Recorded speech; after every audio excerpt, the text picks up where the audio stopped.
Apakah Anda sudah mengikuti tutorial sebuah iklan sama persis tetapi masih boncos dan boncos lagi? Jika iya, Anda wajib tonton video ini sampai selesai. Kenapa?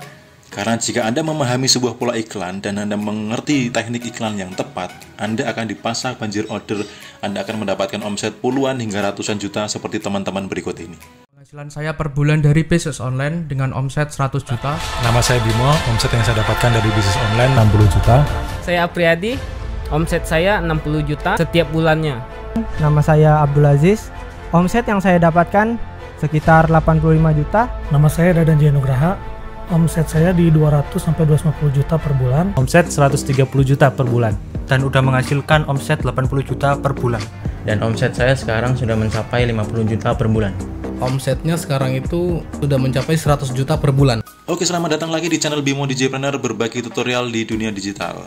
Baik teman-teman, pagi ini saya sempatkan untuk membuat sebuah video penyebab iklan boncos ya. Karena banyak sekali yang nanya ke saya, iklan saya ini bagaimana, kok tidak menghasilkan, kok jangkauannya sedikit, kok boncos, dan lain sebagainya ya. Banyak sekali teman-teman memahami iklan itu kurang tepat, sehingga hasilnya juga gitu-gitu aja dan nggak maksimal gitu. Nah, kali ini saya akan bahas apa saja penyebab iklan boncos. Seperti biasa, bagi teman-teman yang belum like, subscribe, silahkan like, subscribe, kemudian nyalakan tombol loncengnya supaya teman-teman tidak ketinggalan update materi terbaru dari saya dan saya lebih semangat lagi untuk berbagi tutorial di dunia digital. Oke, penyebab yang pertama adalah satu, mindsetnya salah. Kalau mindsetnya sudah salah, ngiklannya kemungkinan besar adalah salah. Mindset yang salah seperti apa? Contohnya gini, iklan tidak laku sama dengan boncos. Nah, ini mindsetnya sudah salah. Jadi begitu ngiklan nggak ada penjualan, aduh boncos nih. Lalu ganti settingan lagi, boncos lagi, ganti settingan lagi, boncos lagi gitu. Ini gimana sih iklan di Shopee gitu? Kalau mindset Anda salah, Anda akan ketemu ini terus. boncos lagi gitu. Harusnya tuh lo lagi, tapi malah boncos lagi gitu. Lalu mindset yang benar seperti apa? Mindset yang benar adalah iklan sama dengan beli data. Kalau teman-teman tidak bisa membaca data iklan, ya Anda tidak akan merasa beli data. Jadi Anda harus bisa membaca data iklan. Cara membaca data iklan dan memperbaiki iklan saya sudah pernah share di video sebelumnya. Silahkan nanti dicek di About Shopee, di playlist saya di About Shopee ya. Nah, ketika teman-teman beriklan, sebenarnya teman-teman tuh sedang beli data. Data apa saja? Satu, berapa yang diklik. Kemudian CTR-nya berapa. Lalu kata kunci yang mubazir. Kemudian ukurannya apa ya? Ukuran kata kunci mubazir dan tidak itu seperti apa sih yang masuk kategori mubazir dan tidak? Lalu CTR yang bagus itu berapa? Kemudian kalau CTR di bawah itu saya harus memperbaiki bagian mana? Kemudian apakah produk saya menarik atau tidak? Apakah desain saya menarik atau tidak? Kalau teman-teman mampu membaca data Shopee dan bisa menganalisa, Anda bisa mendapatkan data ini gitu. Tapi kalau teman-teman tidak bisa membaca data iklan, maaf ya, teman-teman, iklan itu sama saja dengan judi, sama saja dengan gambling. Saya tak set inilah, entah tahu menang atau enggak, pokoknya saya setor duit gitu. Lanjut ke penyebab berikutnya, tidak paham pola iklan. Nah, banyak sekali teman-teman tidak paham pola iklan. Gimana sih pola iklan yang benar? Memahami pola iklan itu dimulai dari tahu tujuan iklan untuk apa. Misalkan, apakah untuk mengetahui jam rame, apakah untuk cek desain, apakah untuk iklan pancingan, atau untuk menguasai halaman depan Shopee. Ini masing-masing tujuan, beda pengelolaan, beda teknik. Tapi teman-teman harus paham polanya, saya ngiklan mau ngapain sih gitu loh. Kalau mau banjir order itu harus melalui step-step ini. Nggak bisa sekali ngiklan langsung banjir order, itu Dewi Fortuna ya, keberuntungan gitu. Ngiklan yang tepat nggak seperti itu. Kemudian penyebab lain, terjebak di angka. Nah, ini yang sering saya jumpai nih, pertanyaan yang masuk banyak sekali yang terjebak di angka. Bitnya berapa, misalkan kayak gitu ya. Teman-teman sudah menguasai belum harga bit? Kalau bit maksimal, posisi iklan di mana, kemudian bit rekomendasi itu apa, lalu bit rendahnya berapa ya. Kalau teman-teman belum menguasai harga bit lalu sudah nekat ngiklan, ya boncos. Atau terjebak dalam bid. Ada sebuah tutorial iklan yang bitnya harus sekian. Kalau rekomendasi sekian, bitnya sekian. Enggak gitu teman-teman cara ngiklan. Itu gambling kalau kayak gitu tuh. Untung-untungan, nggak tahu menang, nggak tahu kalah. Pokoknya saya coba di angka sekian. Nah, misal tampilan Shopee seperti ini. Ada juga pernyataan yang mengatakan gini, kalau iklan di atas, ini misalkan produk Anda, iklan di atas itu adalah bunuh diri. Iklan di atas itu pasti boncos. Enggak juga teman-teman. Jadi kalau misalkan ini halaman Shopee depan, itu kan iklan kan ini iklan, yang di sini iklan, yang di sini iklan, ini yang kuning ini naik karena algoritma Shopee gitu. Nah, apakah ngiklan di bid tertinggi di atas ini selalu boncos? Tidak. Kalau di sini ada kompetitor, di sini ada kompetitor, teman-teman sudah terjual banyak, ulasannya bagus, desainnya menarik, kemudian banyak yang ngasih ulasan bagus-bagus, lalu kompetitornya terjual sedikit, kemudian ulasannya masih sedikit, bintangnya cuma 3 atau 4, kemudian desainnya kalah jauh, teman-teman nangkring di sini dengan lawan kompetitor di sini, itu akan banjir order. Kebalikan gitu, kalau teman-teman ngiklan di sini baru awal jualan, desainnya nggak bagus, belum ada ulasan, harganya kalah, terus di sini ada kompetitor yang harganya menang, desainnya bagus, ulasannya banyak, ya Anda nangkring di sini ya bunuh diri, ya boncos gitu. Makanya ketika saya diminta untuk melihat, untuk menganalisa iklan, itu saya nggak cukup dengan kenapa iklan saya nggak ada pembelian. Itu saya harus tahu, itu harus tahu detail. Kompetitormu di mana? Kamu naruh iklan di mana? Gitu. Kamu naruh masang bid berapa? Jadi penyebab boncos enggak itu bukan di bidnya, bukan selalu di atas, bukan selalu di bawah yang menang.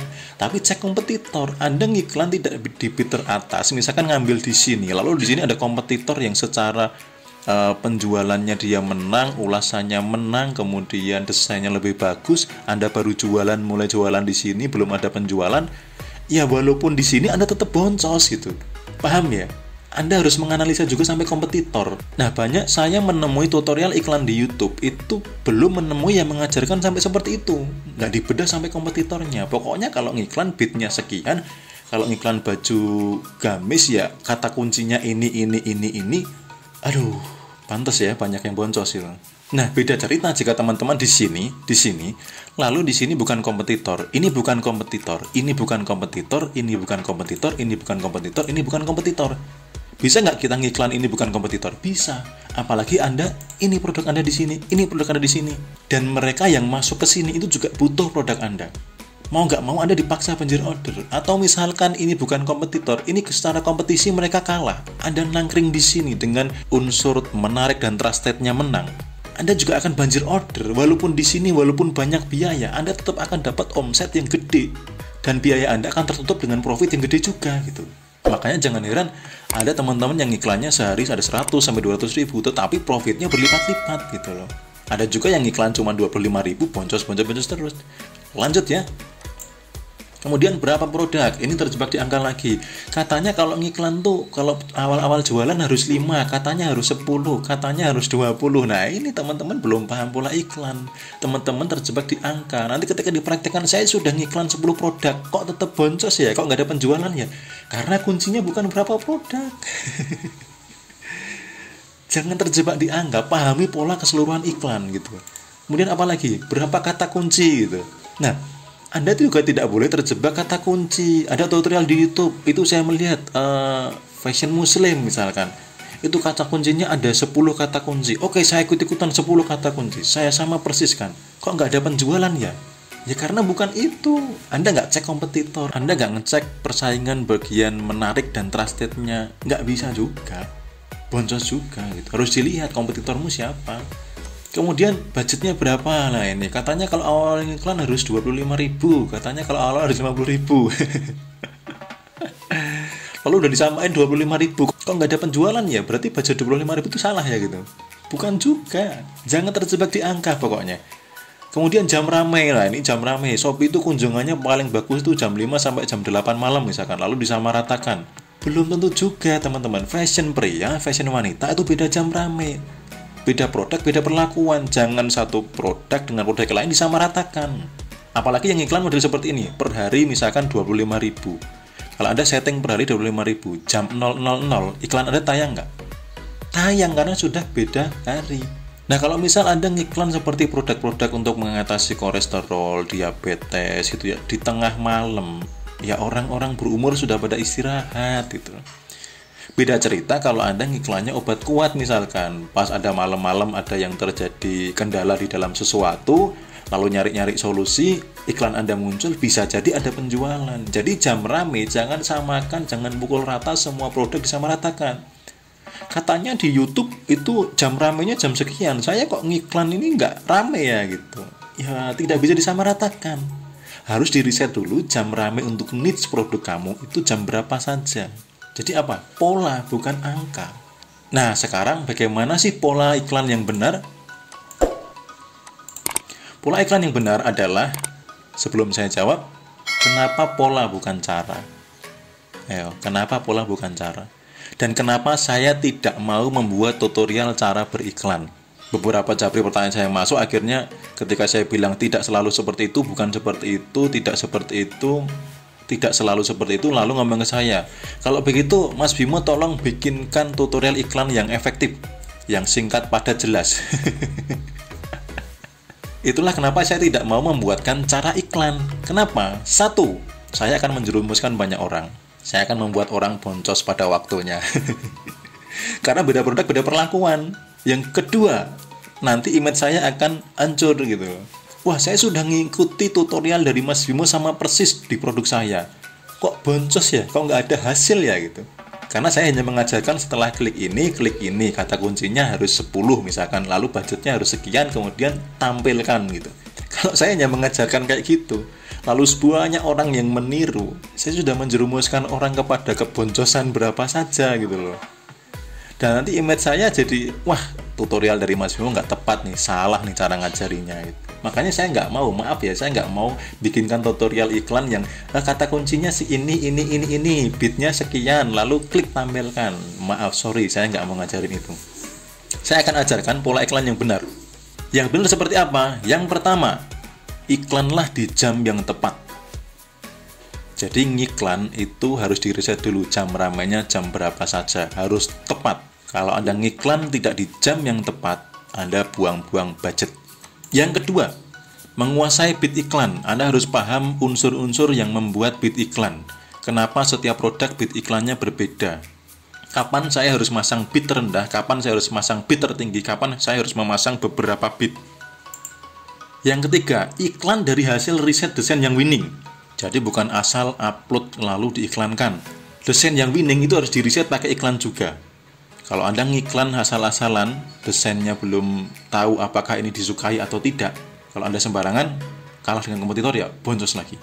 Yang keempat, iklan dari hasil riset produk yang winning. Jadi nggak semua produk perlu diiklankan. Dan pastikan itu produk winning. Dan untuk menentukan produk winning itu juga diriset juga dengan iklan gitu. Kemudian yang kelima, iklan dari hasil riset kata kunci yang winning. Jadi jangan pakai iklan kata-kata kunci yang mubazir. Apa yang dipakai itu loh? Anda harus tahu bagaimana membedakan kata kunci yang bagus dan yang mubazir itu seperti apa. Lalu dieliminasi. Yang nggak bagus, yang mubazir, jangan diikutkan. Pakai kata kunci yang bagus saja. Supaya apa? Budget lebih hemat, orderan melimpah. Banjir order. Kemudian pola iklan yang benar adalah iklan yang dipantau dan dievaluasi. Jadi kalau teman-teman habis ngiklan itu jangan langsung ditinggal kemana-mana. Cek lagi. Iklan saya sudah tayang belum? Sebelah saya kompetitornya kayak apa ya? Terus di kata kunci ini kompetitornya siapa saja ya? Persaingan harganya bagaimana ya? Persaingan desainnya bagaimana ya? Persaingan ulasannya bagaimana ya? Seperti itu teman-teman iklan yang benar. Dan kalau teman-teman sudah paham pola iklan, sudah melalui berbagai macam step, mindsetnya benar. Contoh iklan seperti ini. Ini produk saya, ini urutan dari tampilan handphone Shopee, saya screenshot ke bawah ya. Nih, ini produk saya tidak ambil ini kenapa? Karena ini bukan kompetitor saya. Ya, ini beda produk. Dia kayaknya pakai pencocokan luas, saya pakainya pencocokan spesifik. Ini produk saya, turun ke sedikit lagi, ini produk saya, turun satu lagi produk saya, turun satu lagi produk saya, turun satu lagi produk saya lagi. Dan setelah di bawahnya ini, ketemu produk saya lagi, turun satu produk saya lagi, turun satu produk saya lagi, dan ini juga masih produk saya lagi. Secara persaingan desain ini menang punya saya. Ada promo paket diskon, ada harga coret, ulasannya bagus-bagus. Kalau ngiklan kayak gini, mau nggak mau saya akan dipaksa banjir order gitu loh teman-teman. Karena mindsetnya tepat, langkahnya tepat, semua dari hasil riset. Bukan dari hasil gambling, bukan dari hasil ikut-ikutan terjebak di angka. Nah mungkin ada yang nanya, kok mau banjir order ribet ya? Ngiklan saja ribet ya? Nih mindset yang harus diopok-opok nih mindsetnya nih. Kalau ngiklan saja sudah ribet, ngerasa ribet, gimana nanti kamu nerima orderan banyak, harus proses orderan, harus order ke supplier. Kalau misalkan Anda dropship, kalau Anda punya produk sendiri, harus packing produk sendiri, harus kirim produk sendiri. Baru ngiklan sudah merasa ribet, gimana Anda nanti kalau banjir order? Bisa stres Anda orderan banyak. Aduh, aku orderannya banyak, tombok 1-2 saja. Kalau teman-teman nggak mau ribet, lupakan banjir order. Tapi kalau teman-teman pengen banjir order, lupakan ribet. Oke teman-teman, sampai di sini dulu sharing-sharing saya pagi ini. Terima kasih sudah menonton dan semoga video singkat ini menyelamatkan beberapa orang, banyak orang yang terjebak di angka, terjebak di budget yang besar, terjebak di boncos lagi. Dan siap-siap bagi teman yang masuk mentoring saya di Baleo Mall. Ini akan saya bongkar, akan saya kupas tuntas spesial untuk teman-teman yang masuk di mentoring saya. Oke teman-teman, sampai ketemu di video berikutnya dengan saya Bimo di channel Bimo Digipreneur. Selamat pagi, selamat melanjutkan aktivitas, dan salam banjir order.